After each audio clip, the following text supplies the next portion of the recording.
Good morning, it's the Romany Rye. I was speaking to my Aunt Lizzie yesterday. My Aunt Sally in very well, God bless her, in hospital. And Uncle Alan, her husband Ian, very well. They got a load of health problems at their door at the moment. And at the bottom end of it, that's all we got is our health, really. So I'm going to send a few prayers over the next few days while I'm sending me prayers. So God bless you, Aunt Sal, and I hope you get well, my darling. So this morning, I want to tell you a story. Because when we moved from the bottom scrapyard to the top scrapyard, which is 100 yards, we had a fair client base, so they all come. It's only 100 yards up the road. Now, this particular chap was a good mate to Donald Tangy. And he used to work for the water board. So every 10 days or every week, he'd come in with a couple hundredweight of brass, which he thought was brass. In fact, it was gunmetal. So they had a brass top, just unscrew the top. There was a stainless steel ring inside. Take that out, and then you had a chunk of gunmetal on the bottom. So we didn't mind doing that because we was having gunmetal for brass. So he's in the office one day. He come in waiting. When I say office, it was only a shed. He looked at me, he said, "Would you buy a ton or more of that off me in one go?" I said, "Yeah, bring it in." I said, "Bring it in over a weekend when there ain't many people about." "Oh no," he said, "I can't carry that much." He said, "You'll not come and pick it up." He said, "And besides that, I don't want my wife to see nothing," he said. I said, "Oh yeah." He said, "I'm going on holiday," he said, "in a couple of weeks' time." He said, "I'd like for you to do it before then." I said, "Well, where is it?" He said, "It's down Elston, down past Goonilly."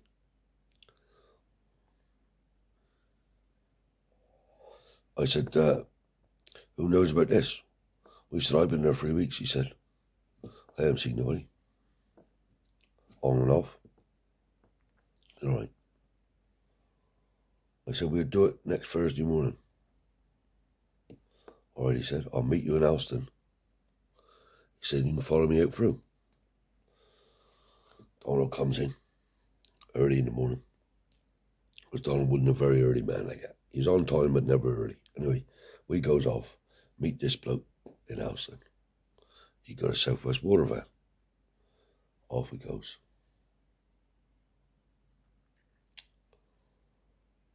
So we gets down there, and it's in a shed, like a storeroom. I said, "Donald, I'm not going to pick that up." And he said, "No, I'm not picking that up, Don." So I reversed back up the road. Out he come with his van. "What's up?" I said, "No, you got to get that out of that shed, mate." I said, I'm not putting my lorry in there." "Hell," he said, "how am I going to do that?" I said, "I don't know how you can do it, but I'm not reversing my lorry in there." "Fair enough," he said. Anyway, we come home. He come over there on a Saturday morning. Donald wouldn't work on Saturdays. Donald used to do his own thing. He said, "What am I going to do?" I said, "Well, you got to get it out the shed and in around the corner in that little yard there where they park the cars, because I'm not pulling in on that shed."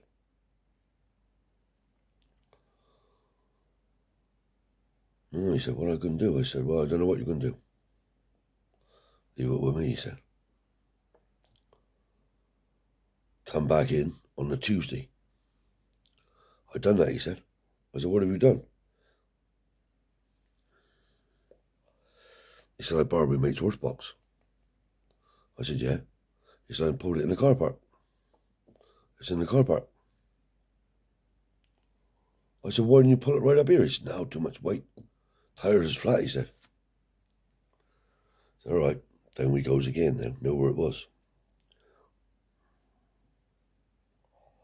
Pulled in the car park, loaded this stuff up. Donald put it across the bottom of the lorry, and there were some old bits of steel there. We never picked it up for the value. I said to Donald, chuck that on top, Don. A couple of old galvanised sheets, a gate, bit of barbed wire fence and shit. Anyway, it looked like we had iron on the lorry. Come on. Park the lorry down the bottom car park. Never thought no more of it. Anyway, 2 days went by. I thought we'd better get into this now and get this offloaded and sorted out. Donald went home. I was sitting down, just about to have my tea. And in my bungalow, I had a patio doors which looked right out to the drive, right onto the road. And I was sitting on my tea. Sat down, car pulled in. I dicked it. Gabbers went. So he said, can we have a look at your books? I said, yeah. I said, a bit late, innit? I said, we only now started our shift. I said, what are you looking for? Large quantity of brass, he said. He said, and I understand you buy a bit of brass off a man up Sunday. I said, what's his name? Blah, blah, blah. I said, yeah, I do. I said, in the book. In the book, there it is. He said, you sure you haven't bought a large quantity off him? I said, look, this man goes to work, picks up a bit of brass if he's doing a pipe job or whatever his service job that would be chucked on the floor. He saves it up and he brings it in. He said, well, technically that's stealing. I said, yeah, all right, technically that's stealing. I said, but he ain't murdering anybody. I said, and the man is just picking up a bit of rubbish that would either be chucked away. Anyway, he looked at the boat. Said there was no more than underweight or underweight and a half or cover underweight at the most. So he said, we're going to have a look around. I said, have a look around, do what you want. Now my ass is twitching because I'm telling him I haven't got it. So I said, I'll go out with you, put my boots on, off on, away I goes. They went in every shed. Look around. I said, it's in here, mate. It's in here. Went up round the cars. Couldn't find it. They never bothered to look in the back of the lorry. Off they went. I waited till they gelled, and I went and had my tea, as normal. Now, I had to be careful, because I know they got surveillance on my yard. I'll tell you how I know in a minute. I'll tell you what happened. Because there's a big story I got to tell you. Anyway.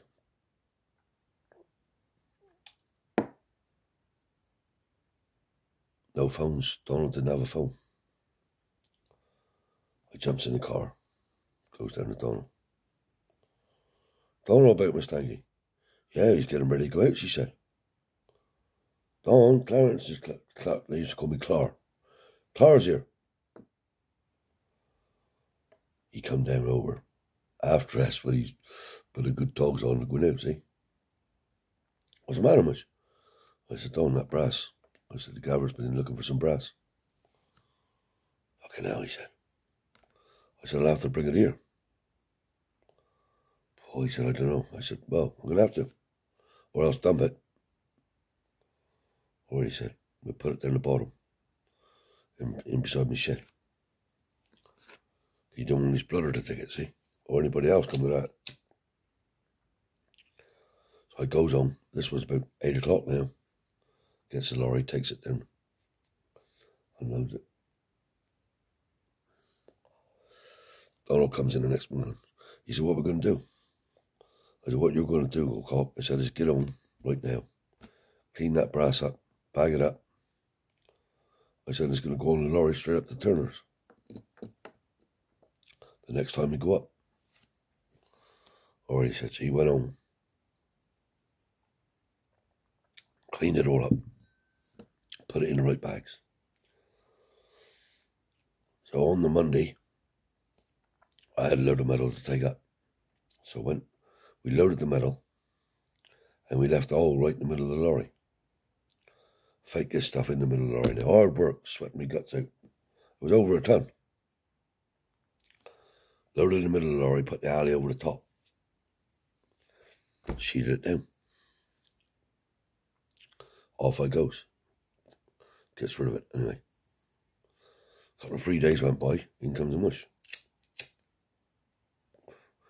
All right, I said, yeah, I'm all right. He said, how much am I getting? I said, how much you getting? I said, fuck all. Hey? I said, fuck all, mate. Policeman here, I said. They know you've been bringing brass in. I said, and they're looking for a large quantity of brass. Never, I said, I'm telling you. I said, you better go and see Donald. I said, he'll tell you the tale about it. Anyway. I said, you were the only one that knew about this. Well, no, me and another chap. I said, you never fucking told me that, did you? I said, I wouldn't have done that. If you told me somebody else was involved, I said, you told me you've been there for 3 weeks on and off. Haven't seen nobody. I said, so it hasn't come from me, have it? I fucking told you not to say nothing, he said. I said, well, thank you very much. I said, because you could have dropped me right in the fucking shit. I said, now, you won't get your brass. I said, because it got to be in away for weeks. Fucking hell, he said, if my wife finds out, he said, there's going to be murders up. I said, well, there you go. That's what you get, I said, for telling fucking lies. Anyway, he went and seen Donald. Donald told him the tale. So he kept asking me for weeks. And he could. I said, look, don't keep asking me. When I've sorted it, I said, I'll give you some money. But till then, no. So in the end, I tell you the truth, I give him 150 quid. Me and Donald busted the rest up. We had the fucking asshole. Right. Going back now. I've done a job. I'm not going to mention no names at this moment in time because this is serious. And 5 of us got locked up. And let us out. One of the funny things with that was me and Andrew Simons was in next door cell, see, locked up. So they come into Andrew and they said, I heard him say, would you be interviewed without a solicitor? So I'm waiting for my solicitor, see. Yeah, he said, I haven't done nothing, I ain't got nothing to hide. All right, he said, Gavver said. So they calls all the Gavvers in now that was on the arrest job, and this one Gavver to do the interview. So it goes down to Andrew's cell, open the cell up. Right, Mr. Simons, up to the interview room. He said, I changed my mind. I'm not being interviewed without a solicitor. Oh, they give E fucking murder again. So anyway, we was in there singing to each other, me and Andrew. Let out, see. So I'm sitting in my front room, like I told you, I could look right on the road, but right across on the road was the old Downs. Now, by Downs, I mean old mine waste, see? And there was a car parked there every single day. So I said to Donald, because Donald had all the kit, can you bring in your field glasses tomorrow for me? Yeah, he said.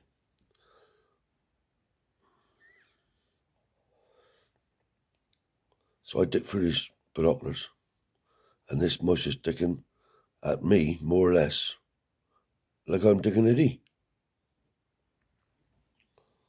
I said to myself, I'm not having this.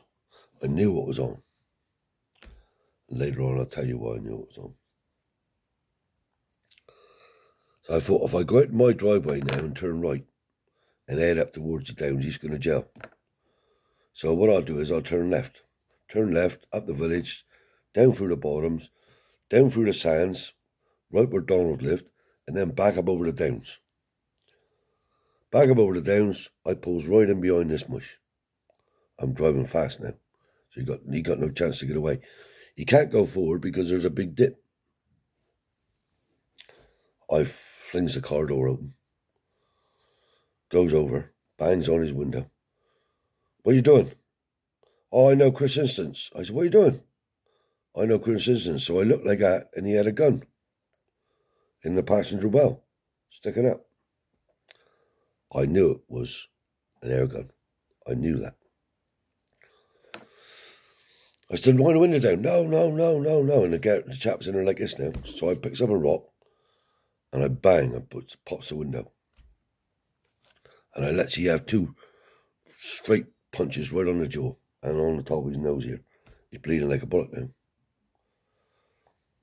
I'm going to get Chris Instance. I said, you get who you fucking like, I said. What you doing with that gun and binoculars looking at my place? I weren't, he said. I said, yes, you was. I said, I've watched you for 2 days. Anyway. Jailed. 2 hours went by. In pulls Chris Instance like a loony bin in my yard. He said, you could be done for assault. I said, what's that? He said, you know what you done? I said, yeah, I done. I did. I said, and he had a fucking gun in his fucking well. It was in the front passenger seat of his car. I said, I ain't going to let nobody fucking stalk me and shoot me. He said, that was an air gun. I said, I didn't know that, did I? He said, it looked like a fucking 2.2 rifle to me. I said, you do what you want, Chris. I said, you think you're being fucking clever? And this Gaver's all up and mad now because he's after man, you see. He said, you could be done for assault. I said, well, you do what you want. I said, but don't forget, I'm going to bring it up that you put a man there and he told me. He didn't tell me. He just said that he knew Chris Instance. I said, he told me that he was there doing it for you. I said, so you fucking put that one in your pipe. Anyway, he went away and nothing ever come of it. But that's how I was always cautious. Because they was after me. There's no 2 ways about it. They was after me any way they could. Man, I was like, if you like, a bit of a bad man. Because I would buy anything. So, but the only thing I would say, and this is my motto to this day, and I mean it. If it's a big company, and I can have a fiddle, I'll have it. But I wouldn't take a bean, not that there, of ordinary man. I was never interested in generators or saws or any spanners. I was never interested in, never into none of that. Hard working men put their life and soul into buying gear. I was never interested in it. But big companies, if I could go in and have a screw, I'd have it. No question about it. To this day, I live by that. So for now, I'll say bye-bye from the Romany Rye, and I'll catch you later on.